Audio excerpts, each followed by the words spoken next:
სამუშაო ჯგუფი, რომელიც ყოფილი სამხრეთ ოსეთის ავტონომიური ოლქის ტერიტორიაზე დაგეგმილ პროექტებთან დაკავშირებით 2007 წელს შეიქმნა პრეზიდენტის ბრძანებულებით მიმდინარე წლის 24 იანვარს გაუქმდა.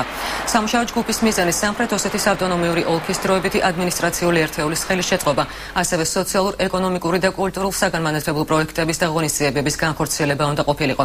თუმცა მისი საქმიანობის შესახებ ინფორმაციას არც ექსპერტები და არც სახელმწიფო უწყების წარმომადგენლები ფლობენ. არსებობდა თუ არა რეალურად პრეზიდენტის ბრძანებულებით შექმნილი სამუშაო ჯგუფი ნახეთ 9 საათზე ჩვენს მთავარ გამოშვებაში. ნამდვილად არაფერი არ მსმენია ასეთი ჯგუფის შესახებ. მაგ პერიოდში აგვისტოს ომამდე მე ვიყავი რეინტეგრაციის მინისტრთან არსებული საექსპერტო კომისიის წევრი. ვღებულობდი მონაწილეობას სახელმწიფო სტრატეგიის ტექსტის გამომუშავების პროცესში. რაღაცნაირად ვიყავი დაკავშირებული ყველა იმ ადამიანთან, ვინც ესე ამ დარგში მუშაობს. ასეთი ჯგუფის შესახებ, ან მის მიერ ჩატარებული სამუშაოების ან შემადგენლობის შესახებ არაფერი მსმენია.